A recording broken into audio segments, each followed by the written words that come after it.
Meu nome é Whitney Moore. Tenho 37 anos. Eu costumava usar o tridente de um SEAL da Marinha dos Estados Unidos.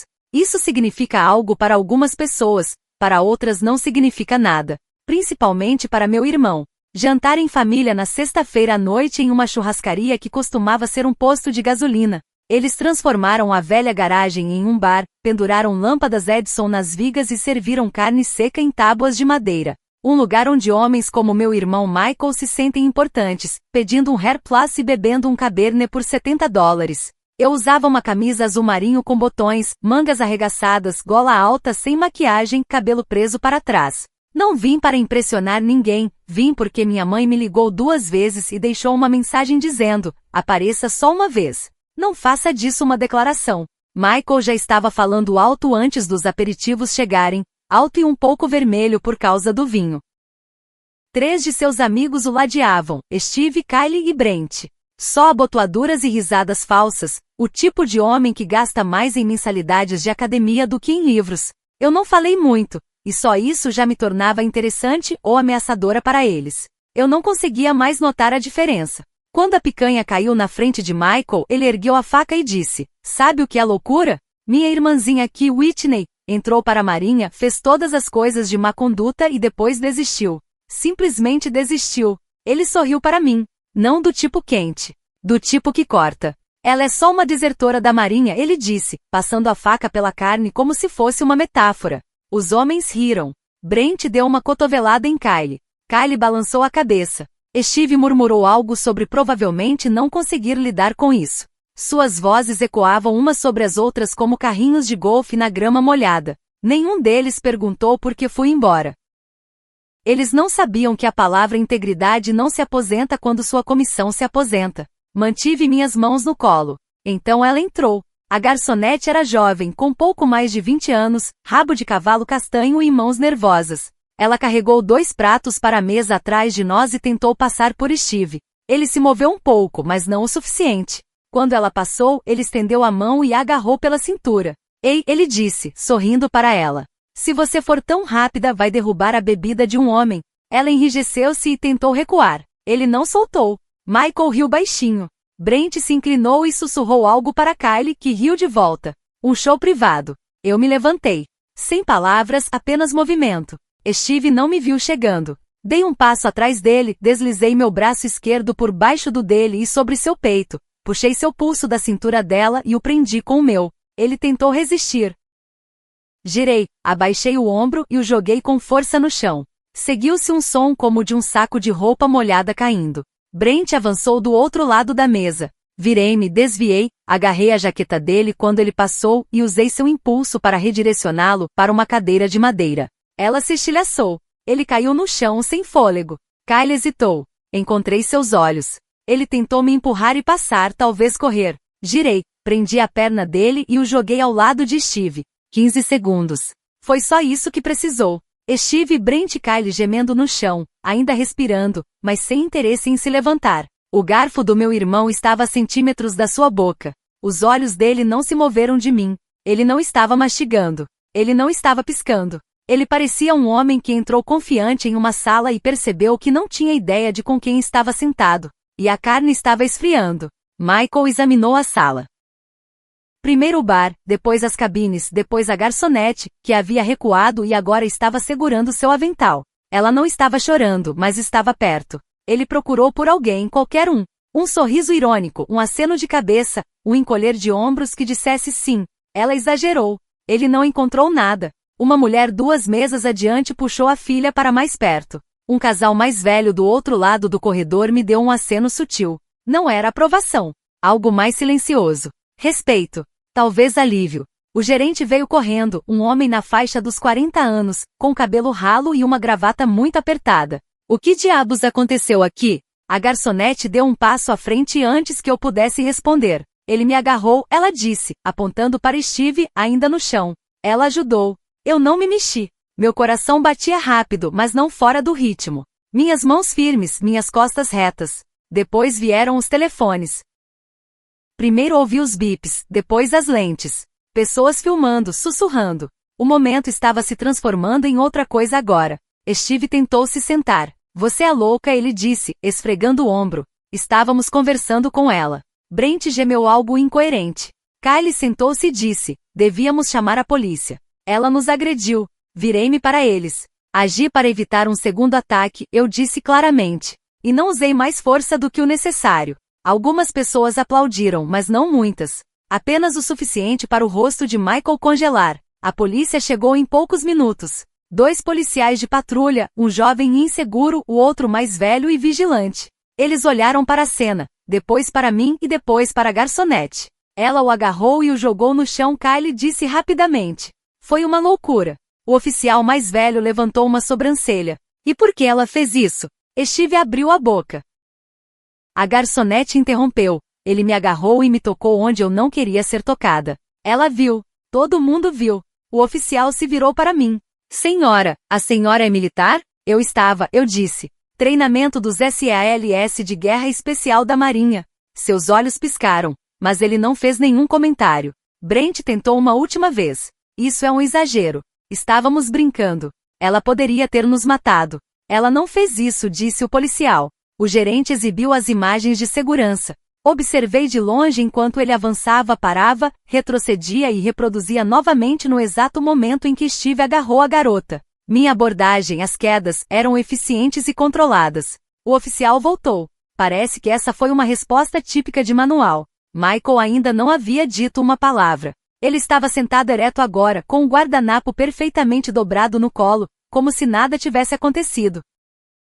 Quando os policiais perguntaram quem queria prestar queixa, Steve hesitou. Vamos esquecer isso. A covardia muitas vezes segue a fanfarronice. A garçonete olhou para mim.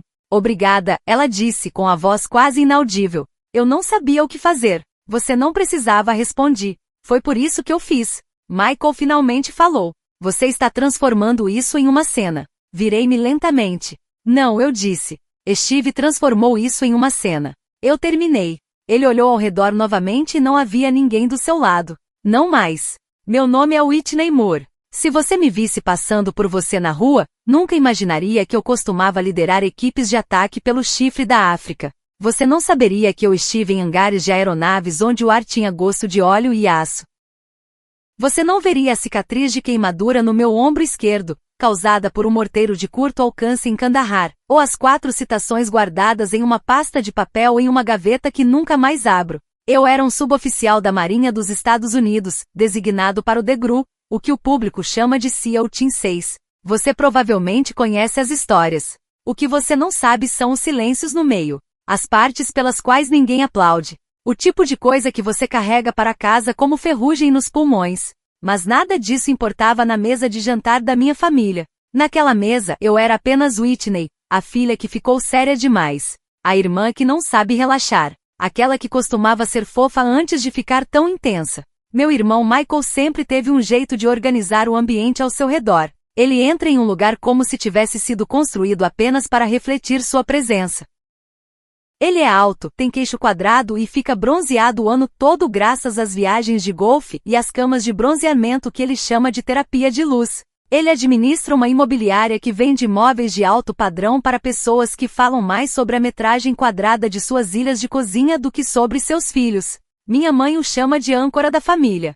Quando deixei a Marinha há 3 anos, voluntariamente e honrosamente, Michael não ligou nem mandou mensagem. No dia de ação de graças daquele ano, ele brindou a resiliência, mas não olhou para mim nenhuma vez. Já faz 3 anos que não participo de nenhuma reunião familiar. Não os evitei por amargura, era proteção. Aprendi que o silêncio às vezes é mais seguro que a proximidade. Mas então a mãe ligou, não uma, mas 3 vezes no intervalo de 2 dias. Na terceira vez ela deixou uma mensagem de voz. É só um jantar, Whitney. Uma refeição. Não faça disso uma declaração. Ela sempre dizia isso. Não faça disso uma declaração. Como se minha presença ou ausência tivesse algum tipo de peso político. Acho que no fundo ela só queria todos os filhos no mesmo lugar, respirando o mesmo ar, fingindo que o passado não estava latente. Então eu disse sim por graça, por culpa, talvez um pouco por curiosidade. Eu queria ver se Michael ainda olhava através de mim como se eu fosse apenas a sombra de alguma rivalidade entre irmãos que ele nunca havia superado. Cheguei 5 minutos mais cedo. Esse foi um hábito que nunca abandonei. Cedo significava que você via o espaço antes que ele fosse preenchido. Você escolhia seu assento. Você lia as saídas. A anfitriã sorriu e me levou para trás. Uma cabine com couro rachado nas bordas. Sentei-me no assento de frente para a porta. Outro hábito. Michael chegou com sua comitiva 10 minutos depois. Risadas estrondosas antes mesmo que ele chegasse à mesa. Fiquei sentada. Não acenei. Ele usava um paletó esporte sobre uma camisa branca, como se estivesse tentando parecer caro, mas ainda casual o suficiente para zombar das pessoas que se levavam a sério. Os amigos dele eram todos farinha do mesmo saco. Mãos suaves, olhos duros, o tipo de homem que só gosta de mulheres fortes se forem fictícias ou silenciosas. A mãe chegou por último, com as bochechas coradas pelo esforço ou pela ansiedade. Eu nunca consegui dizer qual. Ela beijou a bochecha de Michael e acenou para mim. Não frio, apenas cauteloso. Pedimos vinho. Michael fez a escolha. Ele sempre fazia isso. Ninguém o questionava. Nem mesmo o garçom. A conversa começou fácil, colocando o papo em dia. Taxas de juros do mercado imobiliário. Um cachorro novo que o vizinho comprou e que custou mais do que um semestre de faculdade. Fiquei quieta. Não porque eu não tivesse pensamentos, mas porque eu sabia que eles não queriam os meus. Eles queriam a ideia de mim. O papel que eu costumava desempenhar, a quieta, a menina que cresceu com uma bússola na mão e disciplina na espinha. Depois veio o bife. Michael cortou seu filé como se estivesse gravando uma mensagem nele. Então ele disse alto o suficiente para que as mesas ao redor ouvissem. É uma loucura como minha irmãzinha fez tudo o que era para ser um Navy SEAL e depois desistiu. Acabou desistindo. Todo esse treinamento e nada para mostrar. Ele sorriu. Os outros riram. Eu não, porque na minha cabeça eu estava de volta a um complexo no norte da Síria, mantendo a posição enquanto um comboio civil era retirado sob tiros. Eu me lembrava da sensação do suor sob o colete à prova de balas, do cheiro de óleo de arma e diesel. Eu me lembrava da decisão que tomei, aquela que acabou com uma vida para salvar outras 12, e de como essa decisão me levou para uma sala com homens de terno que sorriram contra a vontade e perguntaram se eu consideraria uma transição precoce. Eles não chamaram de punição. Chamaram de redirecionamento de carreira. E eu aceitei.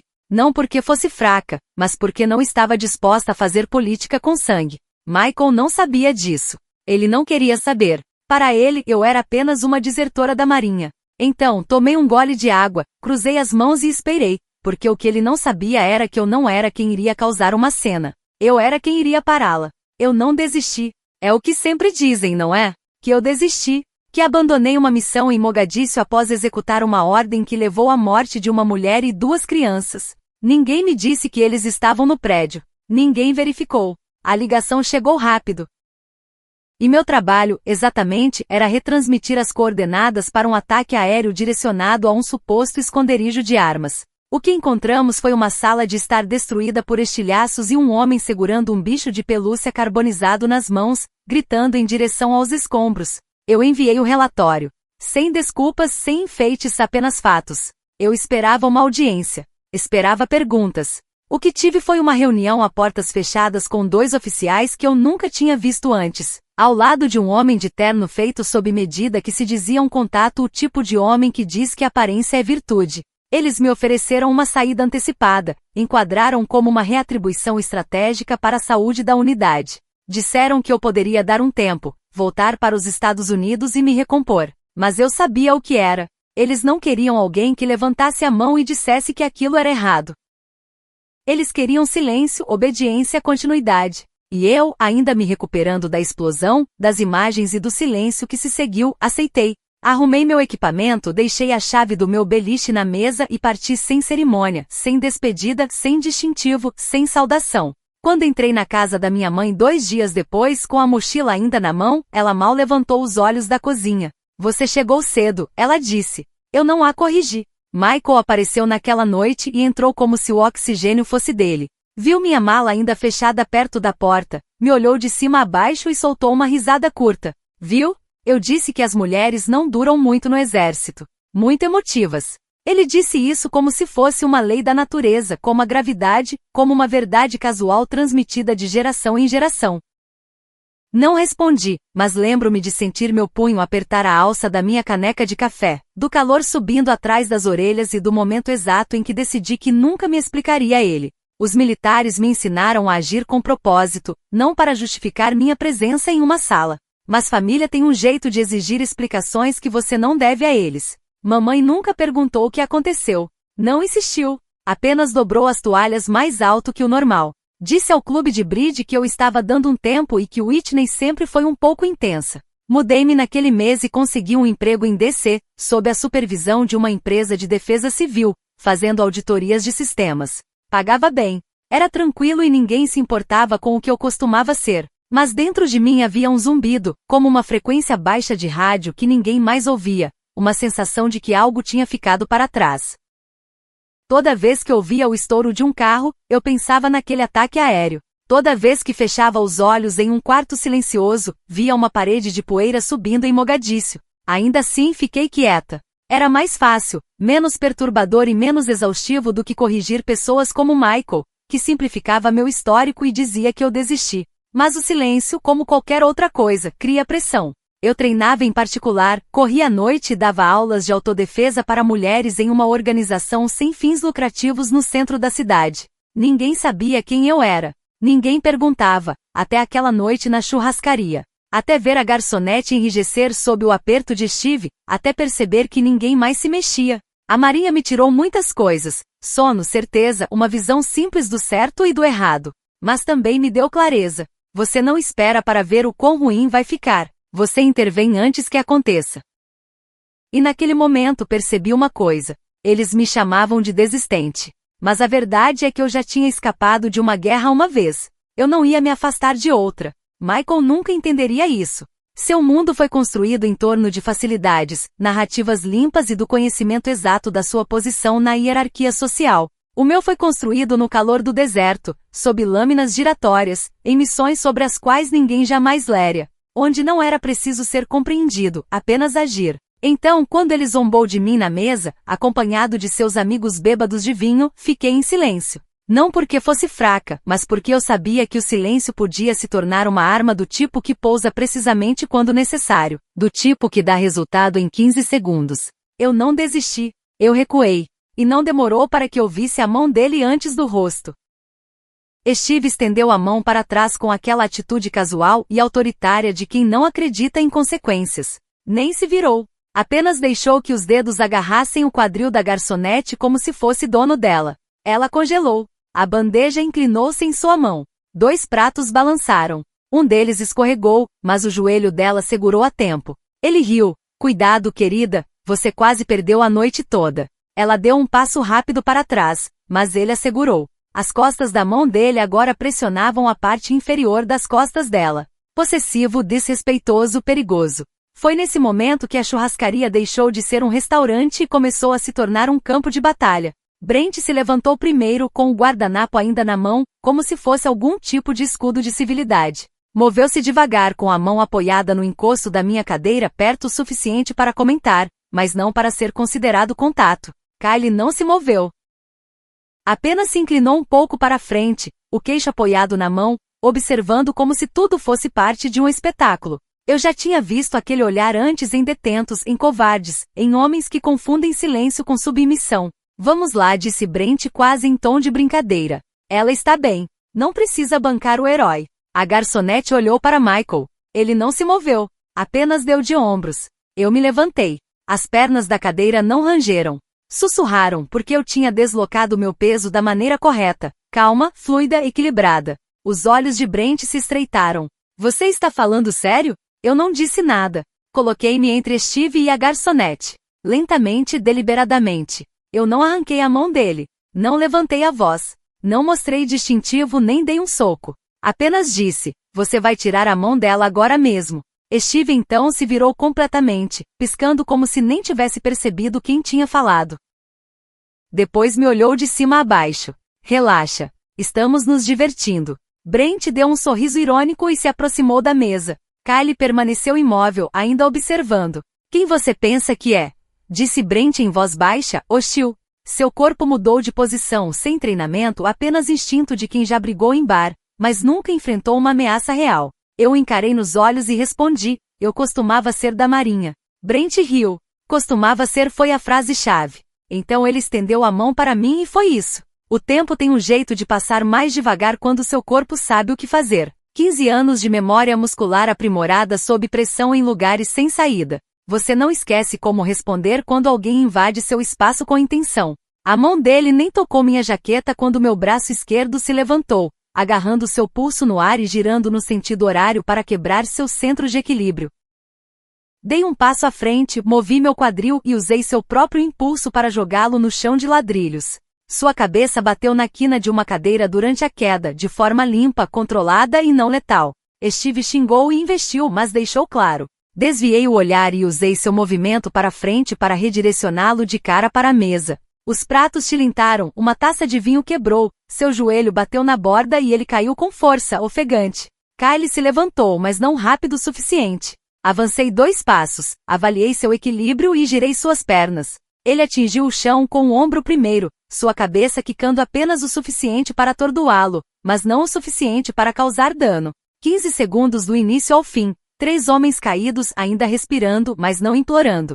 Ainda não. A garçonete não se moveu, suas mãos ainda congeladas ao redor da bandeja. Brent gemeu, Steve xingou novamente, Kyle agarrou o cotovelo.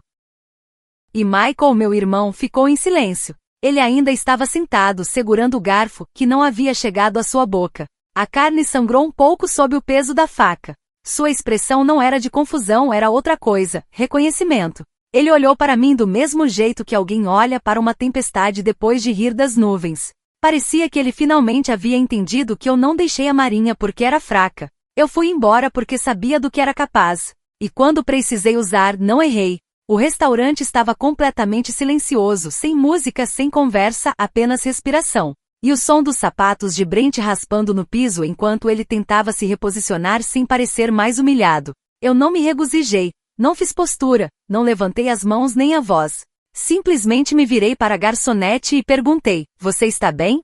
Ela assentiu uma vez rápido demais com as mãos ainda tremendo.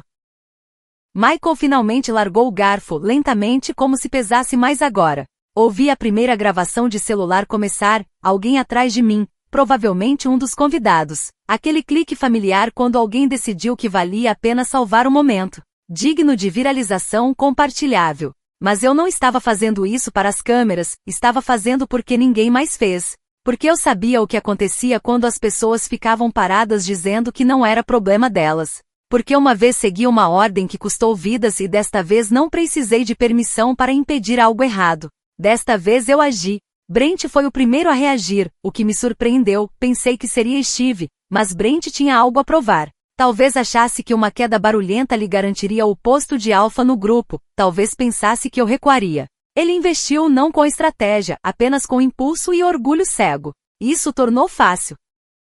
Girei, abaixei meu corpo, coloquei meu braço direito em volta do dele e usei um deslizamento de ombro para redirecionar toda aquela energia para baixo. Seus pés deixaram o chão antes que seu cérebro entendesse. Ele caiu de costas, sem fôlego e com a tosse presa na garganta. Uma queda limpa, sem teatro, apenas física e treinamento. Então veio Steve. Mais lento, mas mais irritado.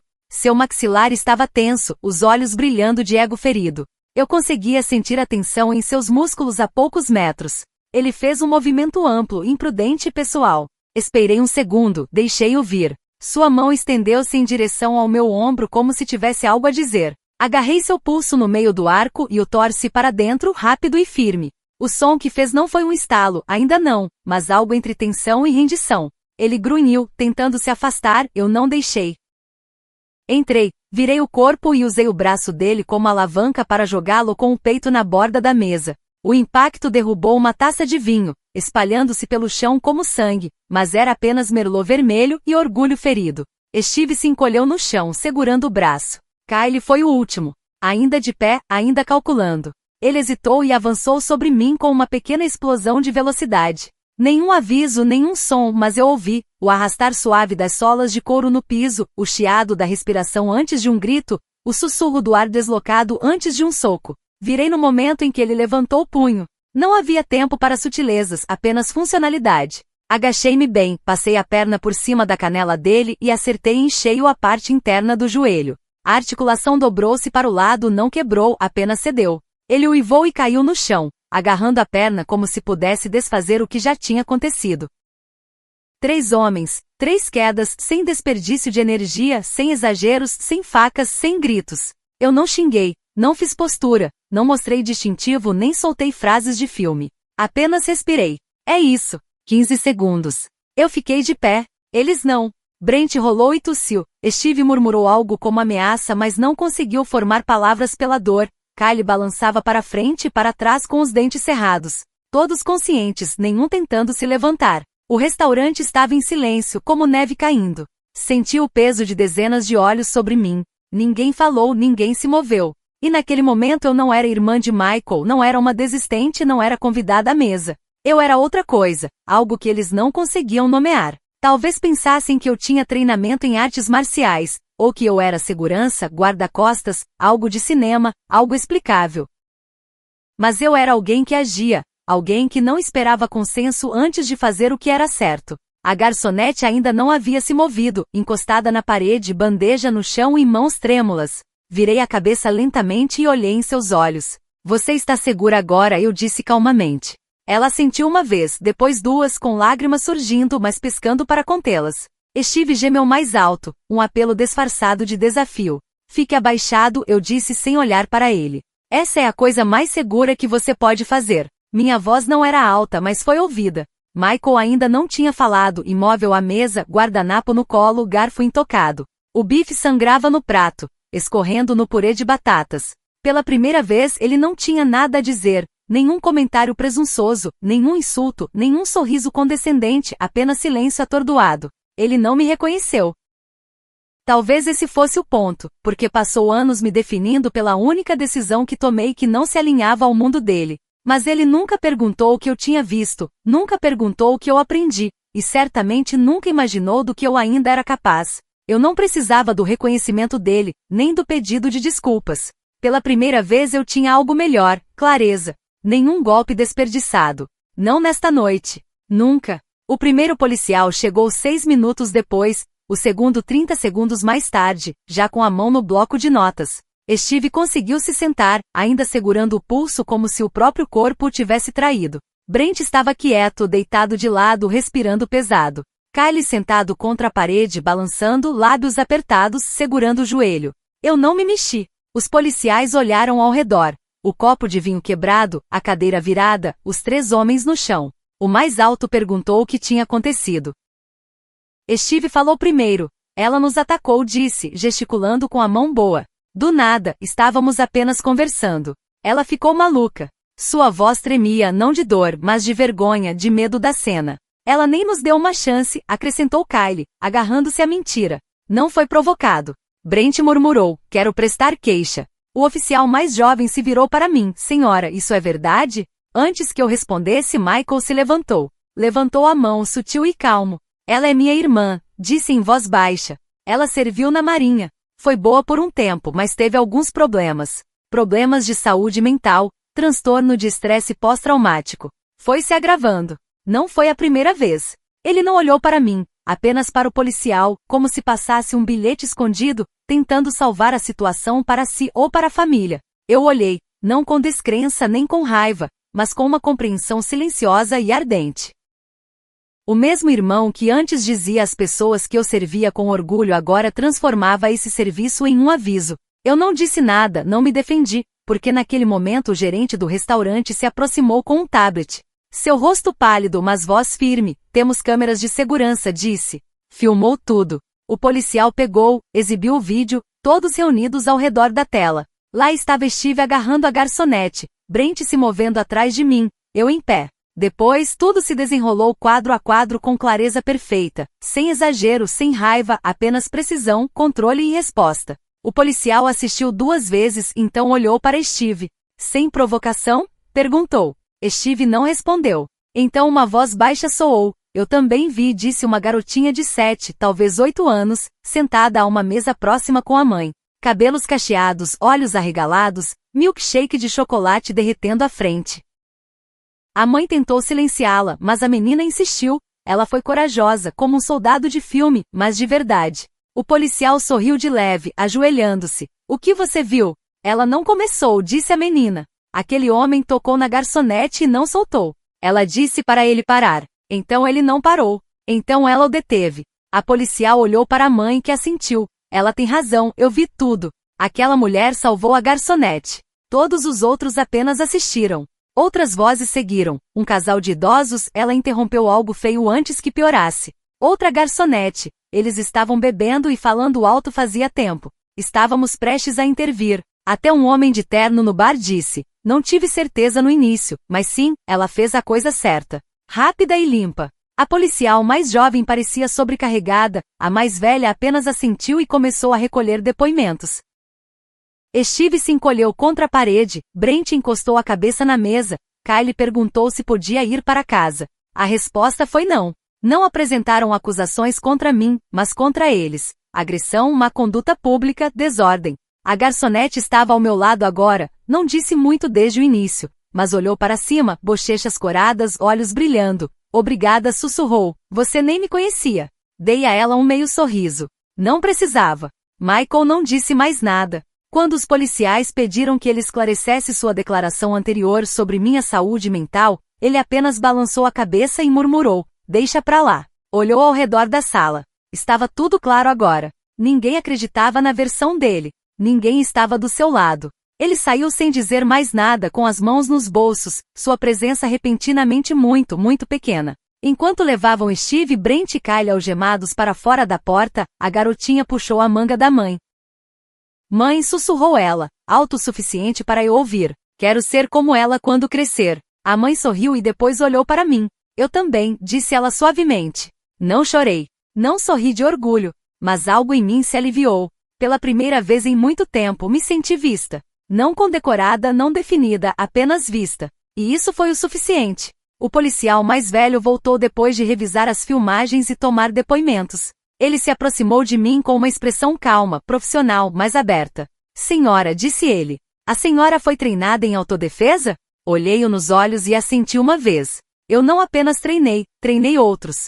Sua sobrancelha se ergueu levemente, não de surpresa, mas de reconhecimento. O tipo de olhar que alguém lança quando as peças do quebra-cabeça se encaixam silenciosamente. Ele não insistiu mais, mas se tivesse insistido, não sei o quanto eu teria dito. Porque o que eles não sabiam, o que ninguém naquele restaurante poderia saber, era que eu havia falhado uma vez. Não no papel, não do tipo que se registra em relatório ou gera interrogatório, mas da maneira que se fixa na mente e permanece lá. Somália, 5 anos atrás. Era para ser uma extração limpa. Informações confirmadas, alvo isolado, risco mínimo. Eu era líder da missão. Coordenei a equipe da Overwatch e a unidade de recuperação de ativos. Avançamos pouco antes do amanhecer, bem quando o chamado do muezzin quebrou o ar parado. Tudo estava indo como planejado até que uma mulher irrompeu por uma cortina com um bebê amarrado às costas e uma criança de 6 anos segurando seu vestido. Eles não deveriam estar lá. Ninguém disse que haveria civis, mas nós estávamos em contagem regressiva. O complexo estava prestes a ser comprometido, e eu tomei a decisão. Tínhamos que nos mover. Não podíamos esperar. Dei a ordem de ir. A explosão veio 30 segundos depois. Retiramos o agente, mas quando a poeira baixou, o corpo dela estava dobrado contra a parede como uma pipa quebrada. A criança havia protegido o rosto com os braços. Não tinha sido suficiente. Fiquei de pé sobre eles. E pela primeira vez na minha carreira não me senti vitoriosa. Não senti que tivesse cumprido o meu trabalho. Apenas me senti responsável. Os olhos do menino estavam abertos quando saímos. Eles não piscaram, apenas me seguiram enquanto eu deixava aquela casa em direção ao nascer do sol. Nunca me esqueci daqueles olhos arregalados, imóveis, silenciosos, iguais aos da garçonete esta noite. Quando a mão de Steve agarrou sua cintura, seu corpo congelou da mesma forma, o mesmo medo rígido, o mesmo peso impotente de que outra pessoa decidisse o que aconteceria com ela. E quando me levantei daquela cabine, não apenas a vi. Eu vi aquela mulher somália agarrada aos filhos. Vi um sistema que não considerou a vida dela digna de proteção. Vi-me naquele momento falhando em fazer o que era certo. Não porque não me importasse, mas porque pensei que não havia tempo para isso. Sempre há tempo. Sempre há uma escolha. Já tinha feito a escolha errada uma vez. Não a faria de novo. Esta noite não esperei pelo protocolo. Não pedi permissão. Não parei para pensar em como ficaria. Simplesmente agi. Os agentes não precisavam daquela história. O gerente não precisava. Nem os outros clientes, nem a garçonete, nem mesmo Michael. Mas eu precisava. Precisava saber que a versão de mim que hesitou uma vez nunca hesitaria novamente. Que eu tinha aprendido algo com o silêncio que se seguiu a Mogadíscio. A garçonete, Emma, descobri mais tarde, estava ao meu lado enquanto eles questionavam todos os outros. Suas mãos ainda tremiam levemente, mas sua voz estava firme quando pediram seu depoimento. Ela não gritou, disse Emma. Ela não ameaçou. Ela simplesmente agiu. Aquele cara me agarrou e ninguém mais fez nada, mas ela fez. O policial assentiu e rabiscou algo em seu caderno. Michael ainda estava de lado, braços cruzados, mandíbula tensa. Ele não falava desde o momento em que sua versão da história foi destruída pela realidade. Ele não conseguia se safar disso porque a verdade não precisa de polimento. Só precisa de luz. E pela primeira vez já era o suficiente. Senti minha respiração finalmente se acomodar no peito. A adrenalina tinha queimado. O que restou foi aquela dor surda da lembrança dos momentos que você carrega. Não porque você quer, mas porque eles se esculpiram em você. A Somália me marcou. Não apenas fisicamente, mas moralmente e silenciosamente, de formas que eu não conseguia explicar em relatórios pós-ação. Mas esta noite me deu algo em troca. Não absolvição, não redenção. Eu não era tão ingênua. Apenas alinhamento. Uma sensação de que quando me movi pelos motivos certos. E desta vez, ninguém morreu. O vídeo foi ao ar antes mesmo de eu chegar em casa. Alguém no restaurante tinha filmado tudo, desde o agradecimento do Steve até o grito do Brent. Da minha postura quieta até a maneira como Kylie se curvou após uma joelhada certeira na articulação. Nenhum som a princípio, apenas imagens. Então alguém sobrepôs uma música dramática e um título sensacionalista. Ex-fuzileira da Marinha destrói 3 homens em 15 segundos. Espalhou-se como fogo em arbusto seco. De manhã estava no Reddit, TikTok, YouTube Shorts, Twitter ou X como chamam agora. Assisti do meu sofá enquanto meu rosto passava por uma dúzia de miniaturas recicladas, cada uma mais ridícula que a anterior. Alguns usavam zoom em câmera lenta na minha postura, como se tentassem decifrar o momento em que decidi agir. Outros usavam quadros congelados dos homens no chão com títulos como "Quem era realmente a ameaça?" ou "Veterana foi longe demais." Heroína moderna ou ameaça treinada? Eu li os comentários. Eu não deveria ter feito isso. Ela é uma heroína. Aquela menina poderia ser minha filha. Graças a Deus ela estava lá. É por isso que veteranos precisam de terapia. Ela perdeu o controle. Finalmente alguém fez algo contra esses pervertidos. Olhe para o rosto dela. Frio. Sem remorso. Isso não é normal. Assassina treinada, é isso que ela é. Eu me casaria com ela. Eu a processaria. Não havia meio termo. Sem cinza. Apenas extremos em preto e branco vindos de estranhos que não estavam lá, que não sabiam o que levou aquilo, que não tinham visto as mãos de Emma tremerem ou ouvido Brent sibilar. Quem você pensa que é? E em tudo isso ninguém disse meu nome corretamente. Alguns adivinharam a partir de documentos judiciais. Uma postagem chegou mais perto no sobrenome, mas o primeiro nome foi listado como Andy. Isso me fez rir por cerca de 5 segundos. Então chegou o primeiro e-mail. Um produtor de um programa matinal nacional, depois outro de uma rede de TV a cabo. Um queria que eu explicasse tudo em detalhes. Outro perguntou se eu usaria meu antigo uniforme para ter mais impacto visual. Eu não usava aquele uniforme havia 3 anos. Estava em uma caixa de armazenamento, atrás de equipamentos antigos e de uma caixa de metal que nunca expus. Os pedidos não pararam. Alguém ofereceu dinheiro. Outro ofereceu um assessor de imprensa. Até um podcast tentou me seduzir com: "Vamos deixar você contar o seu lado verdadeiro." Como se a verdade fosse algo que você edita na postagem. Não respondi a nenhum. Desliguei meu telefone por um dia inteiro. Dirigi por 2 horas pela floresta e caminhei por uma trilha que não fazia desde antes de Mogadíscio. Eu precisava de silêncio, não do tipo digital. O tipo que acalma o coração e deixa a pele respirar novamente. Mas é difícil manter silêncio quando as pessoas fazem um espetáculo dele. De volta à cidade, parei no restaurante. O gerente acenou para mim. Ele parecia cansado, como se tivesse dado a mesma entrevista 10 vezes. Emma não estava lá. Eu não perguntei por quê. Ele me deu um café para a viagem sem cobrar e murmurou: "Eles continuam chamando por ela também. Ela não vai aceitar nada disso." Ficamos ali parados no zumbido da geladeira por 1 minuto. "Você está bem?" Ele finalmente perguntou. "Eu estarei", eu disse. E eu quis dizer isso. Mas o mundo lá fora queria ter certeza de que eu não teria essa chance. Um advogado apareceu na minha porta. Um dos homens, Steve, estava considerando tomar medidas legais. alegando trauma emocional e uso excessivo de força. Deixei-o falar.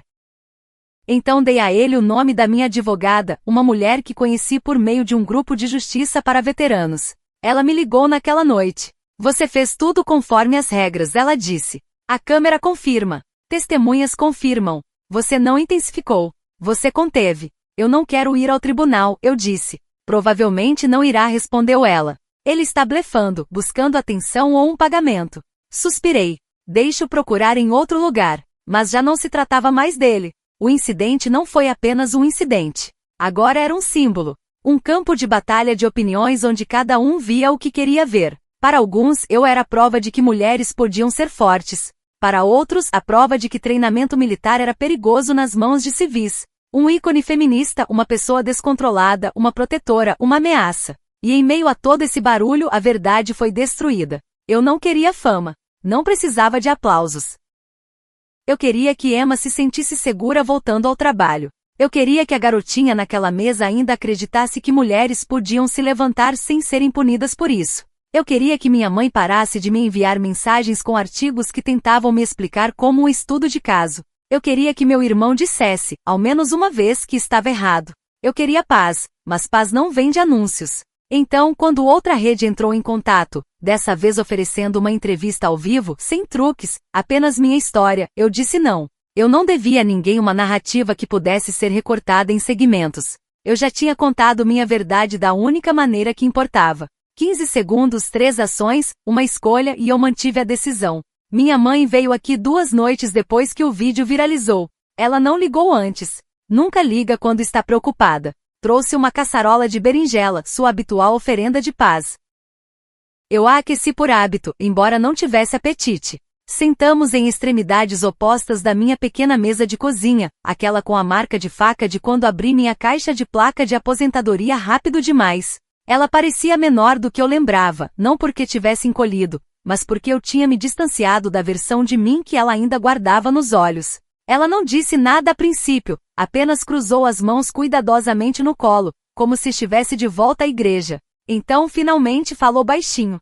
Era uma acusação, apenas uma mãe perguntando se a filha havia considerado a alternativa, se ela havia dormido desde então. Servi chá em 2 canecas lascadas. O meu era da base aérea de Ramstein. O dela tinha uma borda floral e uma pequena rachadura que eu havia colado uma vez. Coloquei a dela delicadamente na frente dela e então me sentei na frente dela. Fiquei olhando para o vapor por alguns segundos.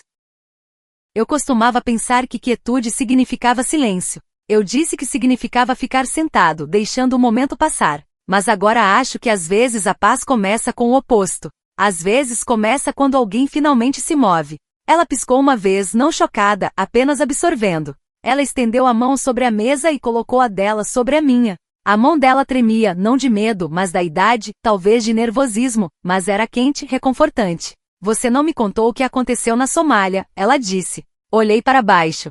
A argamassa dos ladrilhos começava a se desgastar nos cantos. Não pensei que isso ajudaria. Talvez isso tivesse me ajudado a entender antes. Eu assenti. Isso é justo. Ela tomou um gole de chá lentamente. Michael me disse que você era instável.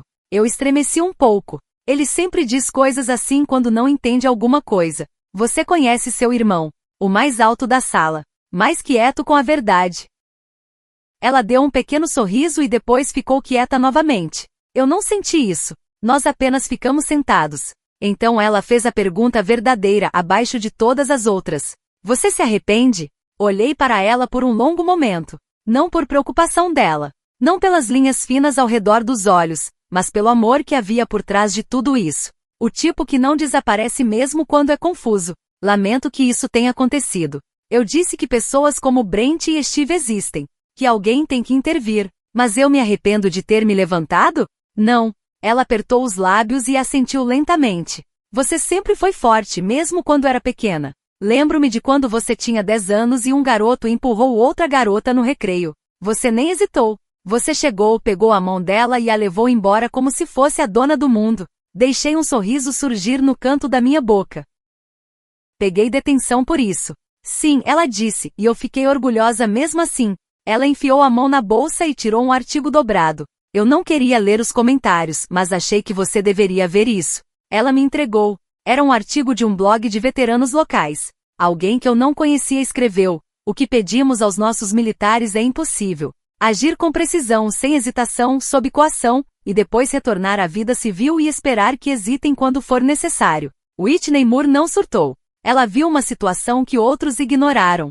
Ela agiu com a mesma clareza que provavelmente salvou vidas no exterior. Ela não falhou na transição. Não conseguimos ver valor no que ela fez. Fiquei olhando para a página, piscando uma vez, depois outra. Minhas mãos não tremiam, mas algo no meu peito tremia. "Eu não esperava que você me defendesse", eu disse. Ela balançou a cabeça. "Não estou te defendendo, Whitney. Estou com você." Há uma diferença. Ficamos ali sentados por um longo tempo, a caçarola intocada, o chá frio, o silêncio não mais pesado, mas compartilhado. "Não posso voltar a ser quem eu era antes", sussurrei. "Não", ela disse, "mas talvez você não precise." Lá fora o sol já havia sumido, mas as luzes da rua zumbiam. E pela primeira vez desde aquele jantar, eu me deixei respirar. Não como um soldado, não como um símbolo, mas como alguém que agiu e ainda escolheu acreditar no valor dessa ação. Minha mãe apertou minha mão uma vez antes de soltá-la. "Nem sempre entendo seu caminho", ela disse. "Mas eu vejo você andando, e isso basta." E para mim, por enquanto, foi. Eu nunca busquei atenção. Essa é a primeira coisa em que eles sempre erram. Fui treinada para desaparecer em multidões, sombras e silêncio. Esse era meu trabalho. Não fui eu quem segurou a câmera ou fez o discurso. Eu era a única na sala dos fundos coordenando os horários de extração enquanto os outros esperavam por um sinal verde. Eu era a voz em seus ouvidos antes do barulho começar. Eu era o nome que ninguém dizia, o indicativo de chamada enterrado sob 10 camadas de criptografia até agora. Tudo começou com uma jornalista jovem e ambiciosa, provavelmente buscando uma oportunidade de distribuição nacional. O nome dela era Clara Simons e ela enviou uma solicitação FOIA, Lei de Liberdade de Informação, para quaisquer registros de serviço vinculados ao nome Whitney Moore. Isso desencadeou alguma coisa. No início, ela recebeu os habituais resumos de serviço redigidos, locais de implantação ocultados e elogios sem contexto. Mas Clara continuou cavando. Ela entrou com uma segunda solicitação, desta vez fazendo referência a um memorando interno desclassificado relacionado a uma operação de 2017 no Iêmen. Foi aí que as peças do quebra-cabeça começaram a se encaixar. Meu nome foi vinculado a vários teatros secretos: Iêmen, Síria, Chifre da África. Eu fazia parte do SEAL Team 6, DEV-GRU. Mais do que isso, servi como coordenadora de missão em 4 operações conjuntas de alto risco com a JOC. Eles descobriram que minhas citações, minhas cartas de repreensão e o memorando final, operadora Moore, foram reclassificados como não destacáveis, aguardando investigação por insubordinação. A palavra insubordinação pesava na página, mas não contava a história toda. Clara me ligou 2 vezes. Eu não respondi. Na terceira tentativa, ela deixou uma mensagem de voz: "Senhora Moore, não estou tentando prendê-la ou glorificá-la. Eu só acho que o público merece saber por que alguém como você, que doou tanto, foi rejeitado por fazer a coisa certa." Ela não precisava da minha aprovação para escrever e não esperou. A manchete saiu 3 dias depois, numa tarde de domingo. A mulher que disse não, por dentro da história da SEAL Whitney Moore. O artigo era clínico, respeitoso, mas implacável. Ela detalhava tudo o que havia descoberto: meu histórico de implantação, as operações conjuntas que coordenei, o ataque que me recusei a autorizar na Síria devido a informações de não combatentes, a subsequente rejeição do comando, a remoção silenciosa do meu nome da rotação, a bandeira do RH me rotulando como uma preocupação disciplinar. Mas Clara fez algo inesperado. Ela entrevistou outras pessoas, pessoas com quem eu havia trabalhado. Um tenente-comandante aposentado disse: "Ela era o tipo de agente que você queria vigiando o campo inteiro. Ela via o que ninguém mais via. Ela não agia de forma impulsiva.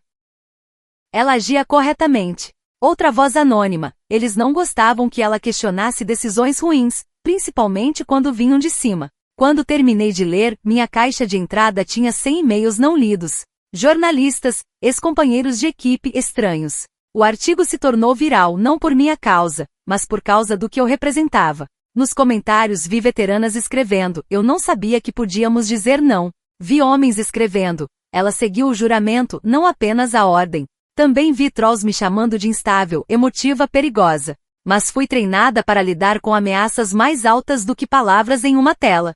Os âncoras de TV discutiam se eu era uma patriota ou um fardo. Alguns me chamaram de heroína. Outros disseram que eu havia minado a coesão militar.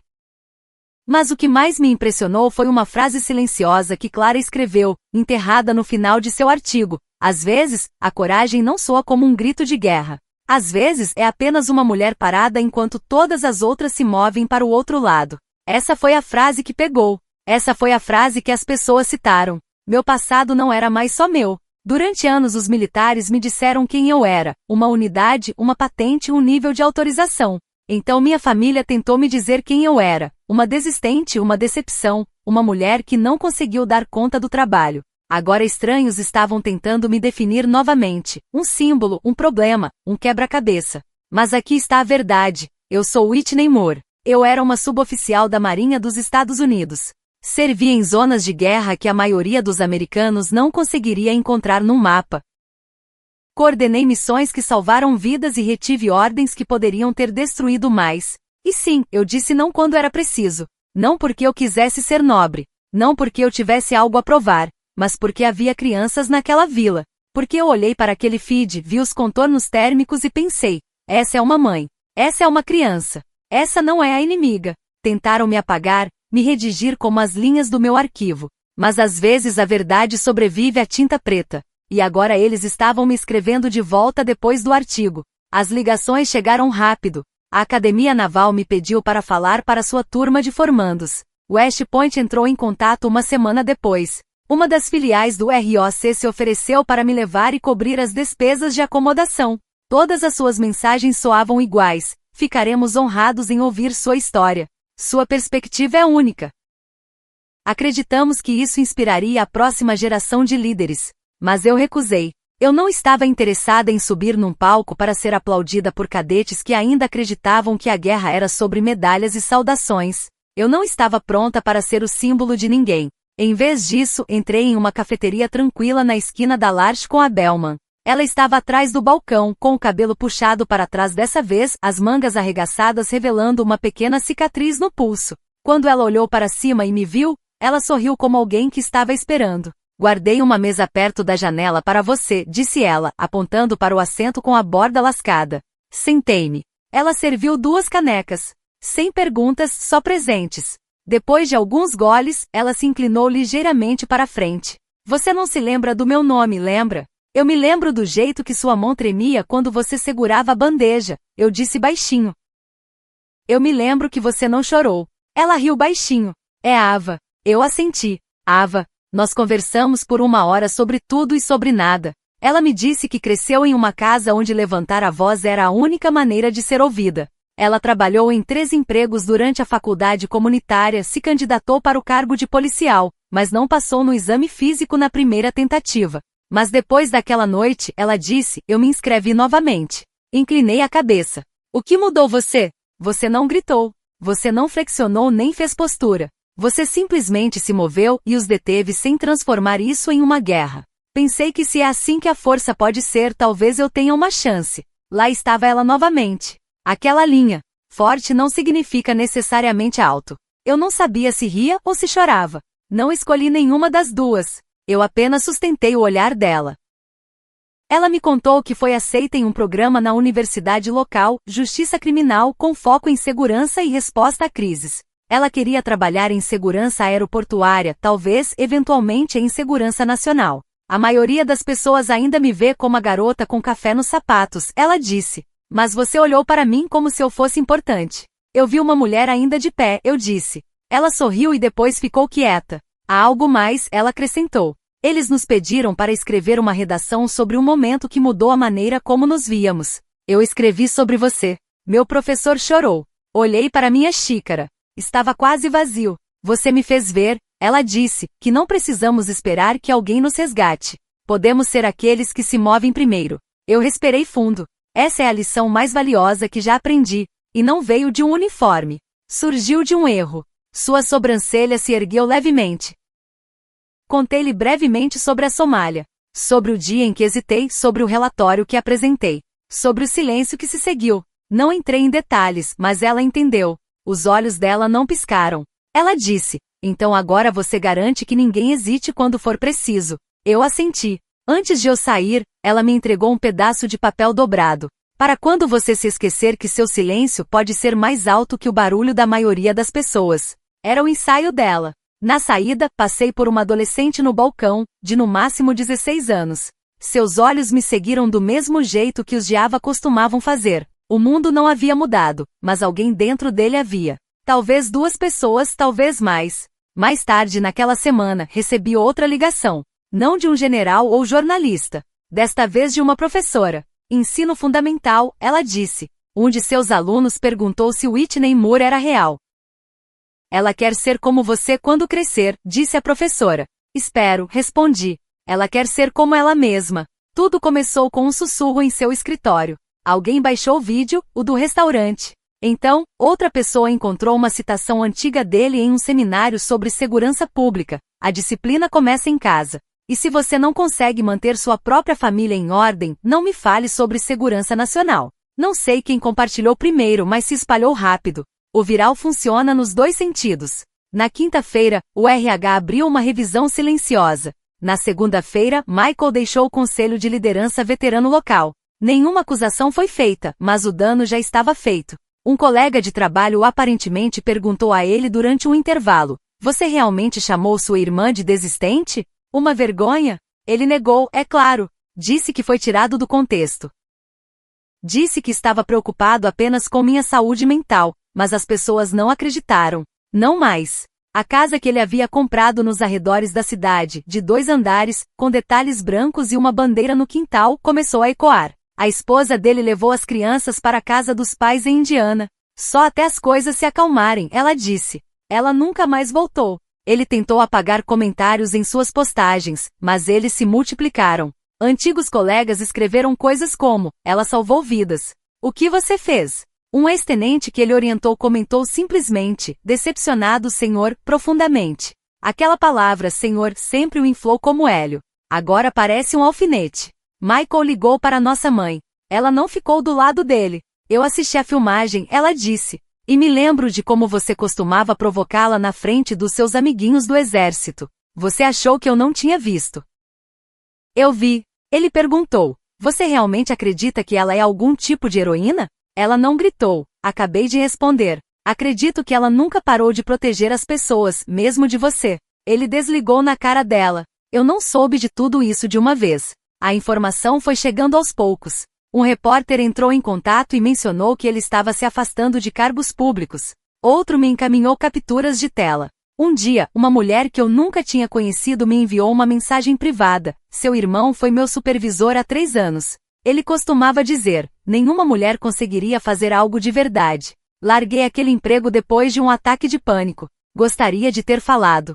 Fico feliz que você não tenha ficado em silêncio." Então, numa tarde, minha caixa de entrada tocou. Era do Michael.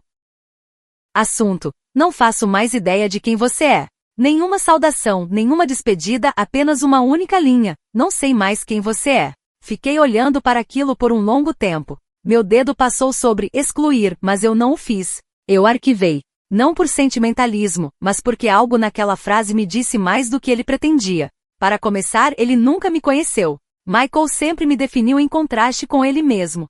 Se ele era a estrela em ascensão, eu tinha que ser o buraco negro.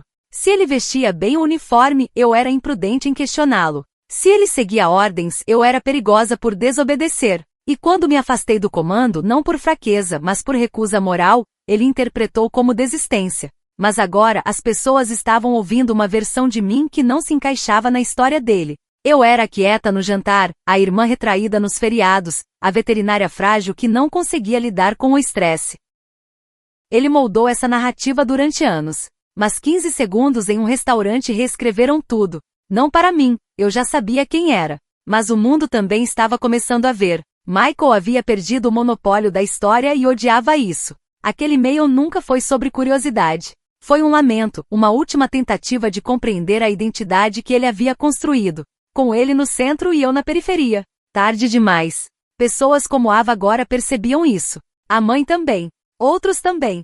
E eu? Não me senti triunfante. Eu não queria vingança. Não publiquei respostas, nem escrevi um livro de memórias, nem dei entrevistas. Apenas respirei, porque o silêncio parecia honesto novamente. Porque pela primeira vez eu não estava fingindo ser menor para que outra pessoa pudesse se sentir grande. E porque finalmente entendi que dignidade não é algo que as pessoas te dão. É algo que tentam tirar.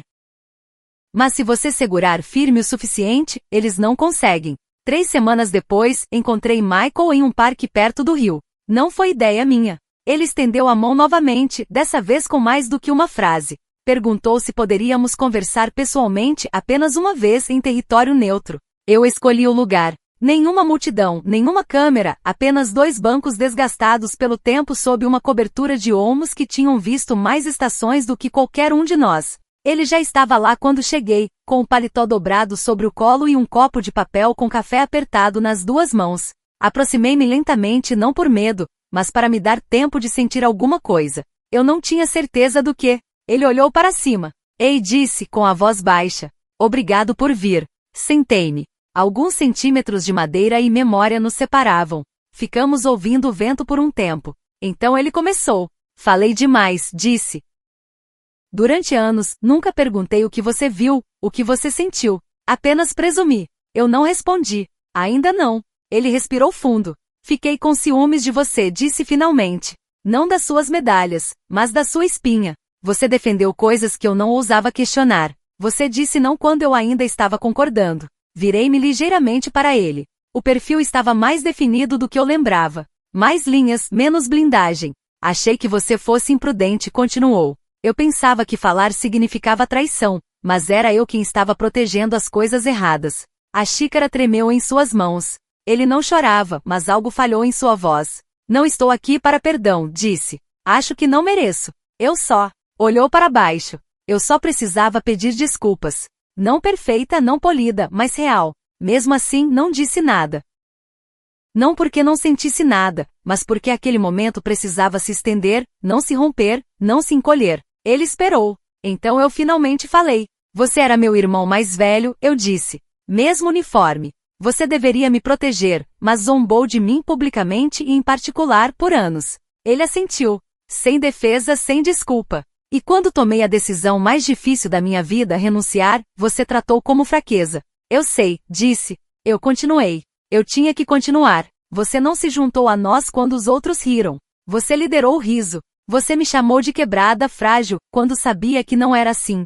Eu disse e repetiu. Eu fiz tudo isso. O banco ficou em silêncio por um instante. Então ele acrescentou. Não espero que voltemos atrás ou que finjamos que nada disso aconteceu.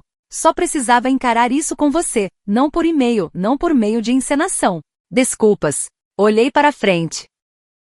Uma garotinha jogava migalhas de pão para os pássaros perto do lago. O vento soprava em seus cabelos como uma canção de ninar. Eu não te odeio, eu disse. Ele se virou surpreso. Eu não odeio, repeti. Mas também não carrego mais a sua imagem comigo. Eu a deixo ir. Eu não me defino pelo que você fez ou deixou de fazer. Ele assentiu lentamente. Eu não preciso que você se orgulhe de mim, continuei. Aquele navio zarpou há muito tempo. Mas não vou deixar sua vergonha reescrever o que eu fiz. Eu não ousaria, disse. Ficamos sentados lá por um longo momento. Não irmãos, não inimigos, apenas 2 adultos com anos de diferença entre nós e um silêncio que finalmente parecia limpo. Ele se levantou primeiro. Vou deixar você em paz, disse. Eu também me levantei. Você disse que aprendeu algo, lembrei. Ele encontrou meus olhos. Sim, coragem não é sobre quem ladra mais alto. É quem fica em pé por mais tempo quando está quieto. Dei um pequeno aceno de cabeça. Ele hesitou novamente. Cuide-se, Vite. Eu não disse você também, mas o vi se afastar. Sem amargura, sem vingança, apenas distância. Às vezes, a redenção não vem com abraço ou vínculo curado. Às vezes é só isso. Um homem tentando tarde demais e uma mulher se recusando a carregar sua culpa por mais tempo. Isso foi o suficiente. Voltei ao restaurante não porque tivesse algo a provar, não para reviver um momento que mudou tudo, mas porque a cura às vezes parece voltar. Não para onde doeu, mas para onde você se levantou e não caiu. Estava mais silencioso do que eu lembrava. As mesmas cabines verde escuras, o mesmo brilho de velas e pequenos porta-copos. Mas desta vez, ninguém ficou tenso quando entrei. Ninguém sussurrou. Eu não era mais uma história. Eu era uma pessoa. Eu havia ligado antes, não para reservar mesa, mas para convidar alguém. A jovem garçonete, Ava, agora usava um tipo diferente de uniforme. Cadete de segurança, colarinho bem passado, cabelo preso para trás. Ela se endireitou não por medo, mas com determinação. Quando caminhou até a mesa, percebi que ainda estava um pouco insegura sobre como me cumprimentar. Herói, sobrevivente e Seal. Eu a poupei de suposições. Espero que esteja com fome, eu disse. Ela sorriu. Pulei o almoço. Pedi frango à parmegiana para mim e salmão grelhado para ela. Quando o garçom saiu, ela olhou para o salão. É estranho, disse. Eu costumava achar que este lugar era seguro. Depois, pensei que isso nunca tivesse acontecido. Agora acho que é apenas um lugar, e sou eu quem decide que memória ele guarda. Eu assenti. Isso foi algo que levei anos para aprender. Sabe, continuou. Havia um instrutor na academia. Ela me disse algo semana passada que ficou na minha cabeça. Esperei. Ela disse, levantar-se não é quebrar o silêncio. É entender por que você o guardou. Coloquei meu copo de água na mesa e olhei para ela. Ela parecia alguém que valia a pena ouvir. Ela me lembrou você, disse Ava. Silenciosa, mas não pequena. Não respondi imediatamente, não por desconforto, mas porque algumas palavras merecem silêncio antes de resposta. Peguei meu garfo. Quando eu tinha 23 anos, eu disse, pensava que força significava gritar mais alto, ocupar espaço, ter certeza de que não poderia ser ignorado. Ava se inclinou, ouvindo atentamente. Mas quanto mais envelhecia, mais aprendia. O poder reside na contenção, nas escolhas, não nas reações. Ela sentiu lentamente. Há uma espécie de silêncio, eu disse. Não se trata de medo.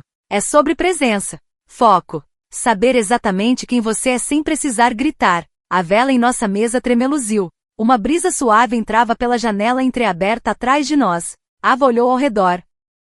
Ninguém me reconheceu quando entrei. Você queria que eles me reconhecessem? Perguntei gentilmente. Ela balançou a cabeça. Não. Só pensei. Talvez lembrassem do que aconteceu. Eles podem, eu disse. Mas a questão não é se lembram. É se você carrega aquela noite como peso ou como combustível. Ela sorriu. Combustível. Então nossas refeições chegaram. A comida era quente, simples e familiar. No meio do jantar, ela me perguntou. Você se arrepende de ter entrado aqui naquela noite? Coloquei minha faca de lado e pensei cuidadosamente.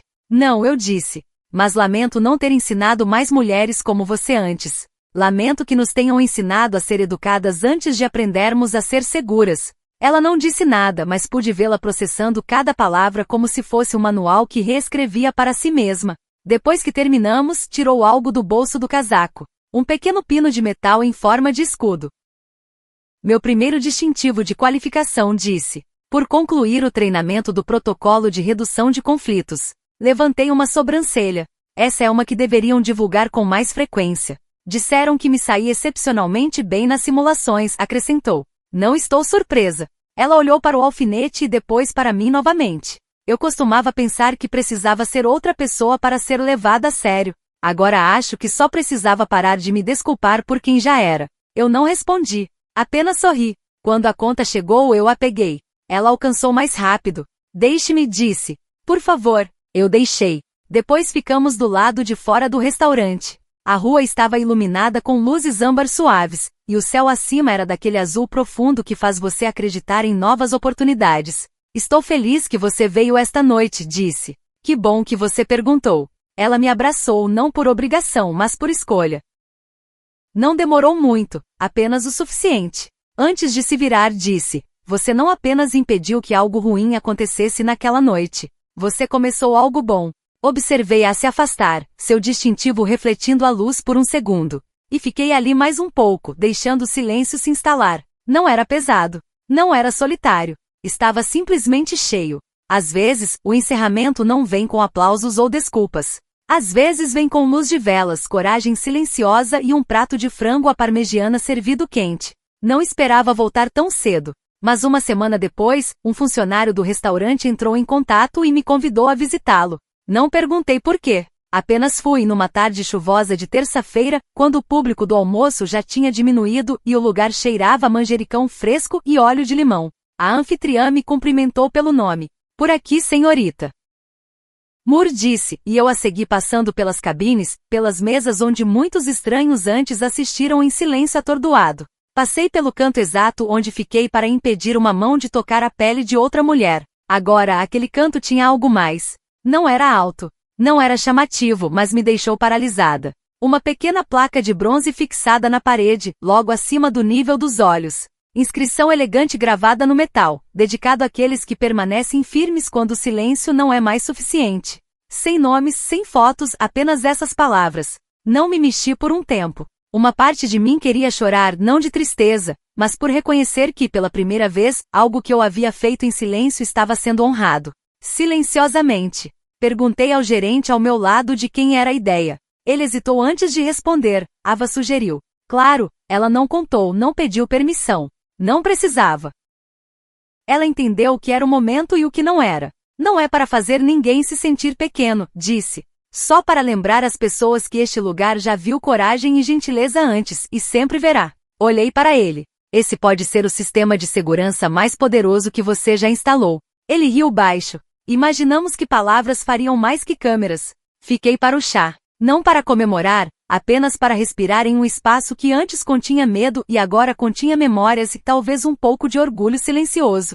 Observei as pessoas passando pela placa. Alguns notaram, outros não. Alguns fizeram uma pausa. Um menino perguntou à mãe o que aquilo significava. Ela se ajoelhou ao lado dele e sussurrou algo que não ouvi, mas seu rosto mudou e ficou pensativo. É assim que as histórias continuam vivas, pensei. Não por meio de manchetes ou hashtags, mas em pequenas conversas transmitidas gentilmente entre gerações. Terminei minha xícara, paguei em dinheiro e deixei uma gorjeta sem bilhete. Quando caminhava para fora, as nuvens se abriram um pouco, deixando apenas luz suficiente para fazer a calçada molhada brilhar. Respirei fundo uma vez e deixei tudo se acalmar. Sem alarde, sem coletiva de imprensa, apenas um suspiro tranquilo. E percebi que o encerramento nem sempre é dramático. Às vezes é só passar pelo lugar onde tudo mudou e não pestanejar. Às vezes é ver sua dor traduzida em uma frase que ajuda a outra pessoa a se erguer. Às vezes é saber que você não precisa mais explicar. Foi assim que a cura começou a aparecer. Não o apagamento do que aconteceu, mas a integração disso, deixando que se tornasse parte de mim, não o meu todo. Quando cheguei na esquina, meu telefone tocou. Uma mensagem de Ava. Foi curta. A placa é para todos, mas principalmente para você. Eu sorri. Eu perdoei tudo? Não. Eu precisava? Também não. O que eu precisava, o que finalmente me dei, foi permissão para parar de encolher. Às vezes penso naquela placa, em quão pequena ela é, em quantas pessoas passarão sem perceber a gravidade por trás. Mas para quem perceber pode mudar alguma coisa. Mudou algo em mim. Antes de nos despedirmos, gostaríamos de saber, de onde você está nos acompanhando? É uma manhã tranquila com uma xícara de café quente ou uma noite agitada com histórias como esta fazendo-lhe companhia? Conte para nós nos comentários. Lemos todos com gratidão. E se esta história tocou seu coração, considere inscrever-se no canal. Não apenas para ouvir mais histórias como esta, mas para fazer parte de uma comunidade que ainda acredita em gentileza, cura e segundas chances. Obrigado por dedicar seu tempo conosco hoje. Onde quer que você esteja, esperamos que carregue esta história com você. E lembre-se, às vezes o milagre não bate à sua porta. Ele espera silenciosamente até que você esteja pronto para abrir seu coração. Cuide-se. Nos vemos na próxima história.